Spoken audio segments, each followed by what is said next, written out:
If you're struggling to make a decision that involves holding on or letting go, then you've got to watch this video. I'll keep it short and focused. This video is inspired from a story I grew up hearing.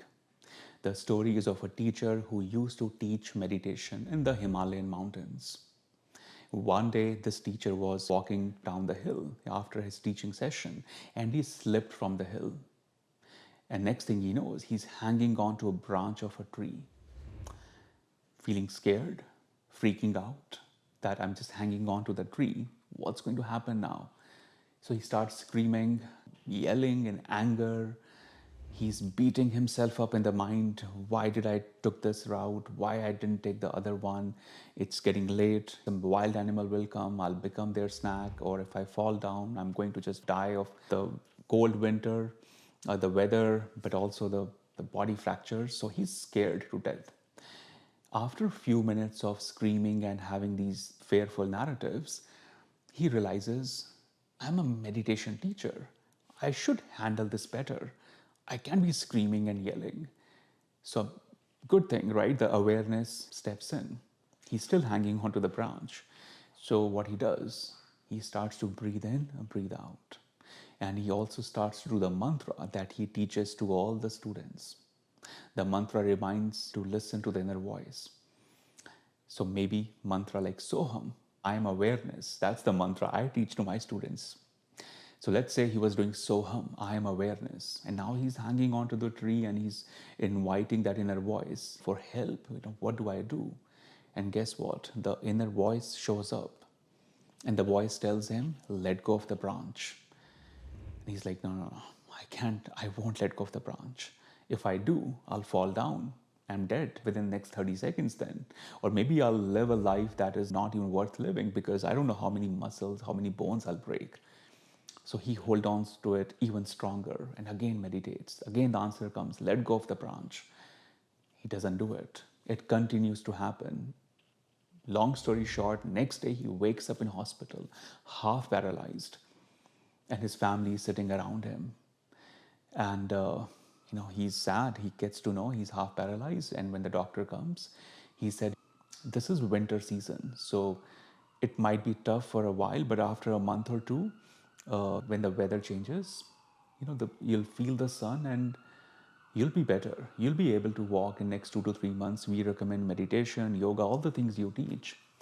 And he said, how many bones I've broken? Will I ever be able to walk properly? And he said, oh, your paralysis going on right now, it's not intense, it's not heavy, it's easy, it's gentle, it's triggered by some fair trauma, and you haven't broken any bone. You're fine. And he doesn't believe it because he fell from this top of the hill. His family also says, yeah, you are fine. It's just a little body stiff because the doctor said there's some trauma in your mind. And once you release that, you will be able to walk. You will be able to run, do whatever you want. He still doesn't believe it. But after a month or so, when he starts to feel better, the first thing he does, he said, I want to go from where I fell because how could I not break a single bone? He goes there with the people and he realizes the tree he was holding on to that was only 5 feet above the ground. The message he was receiving to let go of the branch was perfectly fine. If he had let go of the branch, he would be just landing on the ground. But the fear didn't let him to let go of the branch. This story often reminds me, especially when I'm in conflict, when I'm debating whether to hold on to something or to let go.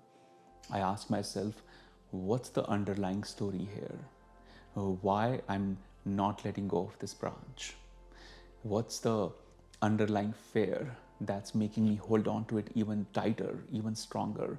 Because my anger, my anxiety is telling me something needs to change, and I'm driven by some fear, some anxiety. My point, my message for you is, if you are sitting with something where you are debating whether to hold on to it or to let go, it requires courage, it requires patience, it also requires trust, trusting your own inner voice.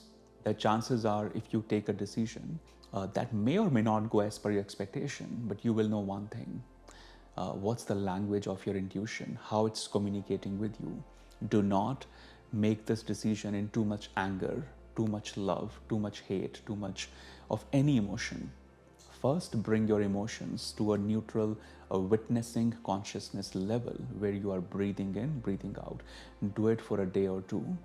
And after that, ask yourself, can I let this go? Or do I need to hold on to it?